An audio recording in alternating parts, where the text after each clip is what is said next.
Dans l'ouest de l'Angleterre, non loin de la charmante ville de Frome, se trouvait, le long de l'église du village, la chaumière de Jack Loscombe, bedeau et fossoyeur. Pour autant que je sache, elle y est encore aujourd'hui, de même que le cimetière où reposent les restes mortels de bien des générations d'habitants du Somerset. Il y a quelques 2 siècles, un soir d'automne entre chien et loup, Jack était assis auprès d'une tombe ouverte et tirait tranquillement les dernières bouffées de sa vieille pipe en terre avant de rentrer chez lui. Encore une journée terminée. Jack avait commencé à creuser la tombe du vieux Fordyce et il était satisfait de son ouvrage. Il lui restait un peu à faire demain et on pourrait se payer samedi un bon vieil enterrement avec des montagnes de fleurs et des flots de larmes. Tout à coup, le vieux Jack entendit un bruit qui lui retourna l'estomac et lui fit une impression très très bizarre. C'était comme des miaulements de chat, mais sur un ton fort curieux, très grave, comme si les orgues de l'église avaient à nouveau fait éclater leurs souffleries. Pour sûr, ce n'était pas Matou, le vieux chat noir de Jack. Il était sans doute à la maison, douillettement allongé sur une couverture, à sommeiller paisiblement au coin du feu. Un diable de paresseux, ce Matou, mais une drôle de bête quand même. Il avait le poil tout noir et luisant, excepté une seule tache blanche sur la poitrine, d'étranges yeux en amande et 2 oreilles couleur de prune. Il aimait son confort, ce vieux Matou. Il n'y avait pas de danger de le voir traîner dans le cimetière à pareille heure. Jack scruta les ténèbres et n'en crut pas ses yeux.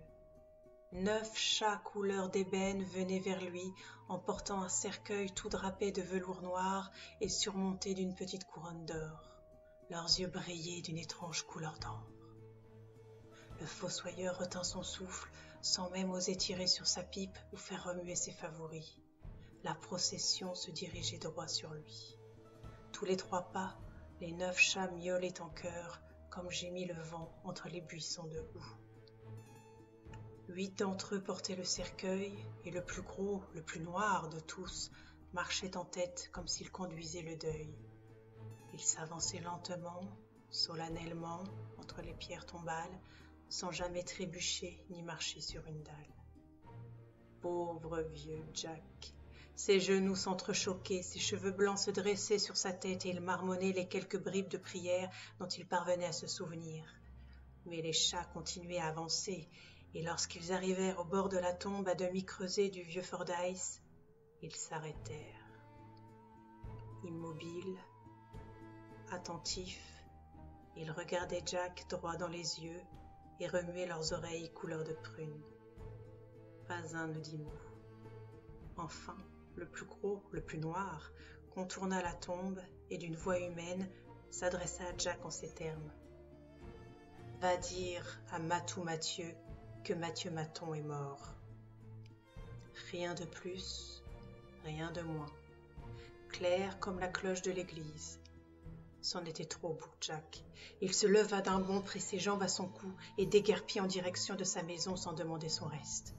Il arriva hors d'haleine, se précipita à l'intérieur et boucla la porte à double tour derrière lui. « Mais qu'est-ce qui t'arrive, Jack ?» s'écria sa pauvre femme terrifiée par le visage livide et défait de son mari.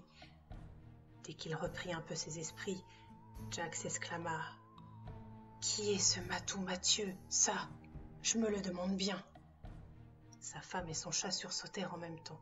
« Comment veux-tu que je le sache? Et qu'est-ce que ça peut bien te faire? » « Tu ne me croirais pas, lui dit son mari. J'ai vu des choses tellement bizarres ce soir au cimetière, à côté de la tombe du vieux Fordyce. » Il s'écroula dans son fauteuil et se mit à raconter ses aventures.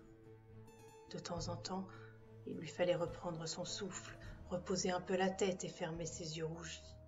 À chaque fois, son vieux chat noir grognait, grattait, grondait, comme s'il manifestait sa hâte d'entendre la fin de l'histoire.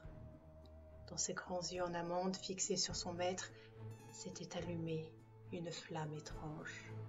« Ma parole, ce chat me regarde comme s'il me comprenait. »« Allez, continue, reprit sa femme, finis ton histoire. » Et Jack poursuivit.